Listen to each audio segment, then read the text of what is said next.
Sad, family. It's truly sad.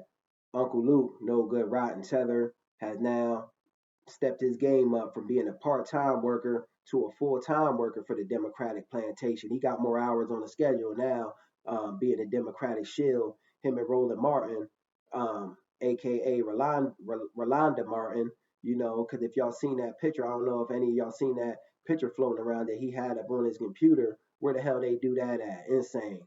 But yeah, they're put out here anytime someone comes up with anything to say contrary to the narrative that the Democratic plantation want to push.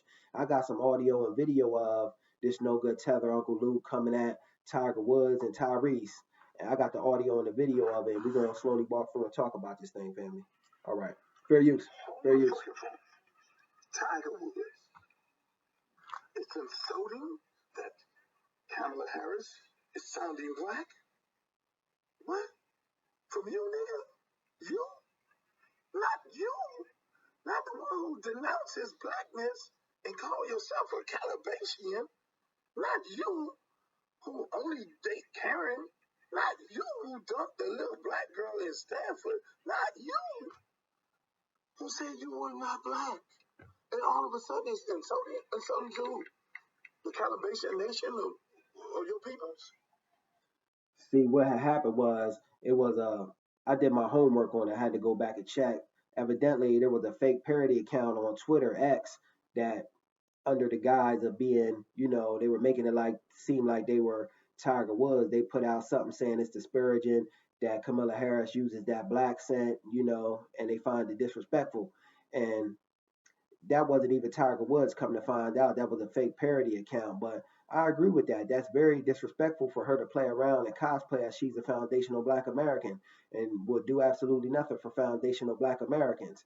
And the other thing Luke was talking about is, him identifying as Calablasian. I seen a '97 interview on the Oprah show. Excuse that noise in the background, family. That's a trash truck going up the street. But I seen a '97 interview on the Oprah show where um, Tiger Woods was on there with his father, and he said that he don't identify as African American and he don't see himself as black. He sees himself as black and Asian because he don't want to pick up any side because his mother's Asian and his dad is black, foundational Black American. To my understanding, see, this is why I'm against, because evidently Tiger Woods is confused, and he don't identify, with black. I don't think because his affinity shows in who he land with. He land white, so that shows in who he land with. And I don't think he identifies with blackness, just from my perspective, because with the interracial relationship, this is why I say that black men must stick with black women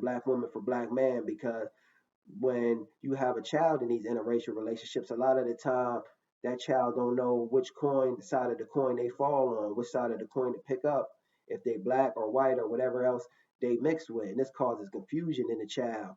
But I still believe that child is a black child, as long as when they grow up, they identify with black, because blackness ain't just predicated on the physicalness, the physical exterior of being black. You must have a black mind as well as being black. It's predicated on the double entendre. See, if you just physically black, your mind might not be black. And if that's the case, I don't consider you black in my opinion. You need both to be considered black to me. But in a system of racism, white supremacy, Tiger Woods could like it or not, but he's still black. Because I seen something where they pulled him over. He was stopped and arrested or something like that a couple years back, and they had him listed as black. So he might not like it, but whenever you're mixed with something, you got one parent that's black, you still consider black in a system of racism, white supremacy. But let's continue on. And then Fair use. And then Tyrese. Fair use. Tyrese. Come the fuck on. Are you fucking serious, Tyrese? Are you fucking serious? Are you fucking serious? Let me tell you. Just get on the phone.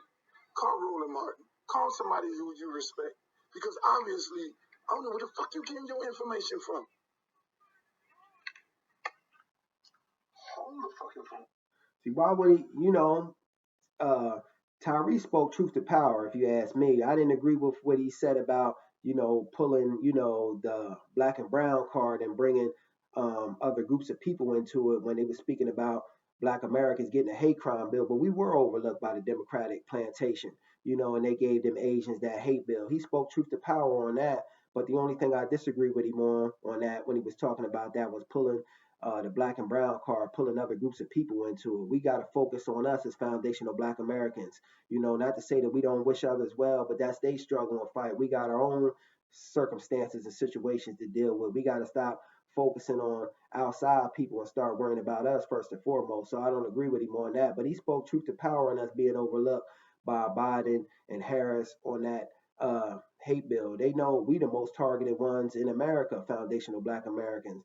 We walk around all day, every day with a bullseye on our back. People targeting us on these hate crimes, and they overlooked us to give them a Asian hate bill, which we wish everybody well, but we still got to be protected as well. Our group needs a hate bill, and I don't want to hear about all these other things that Roland Martin is trying to profess. That's a hate bill for African Americans. That ain't no hate bill. We need something specifically, with our name on it, with our name on the title, Foundational Black Americans.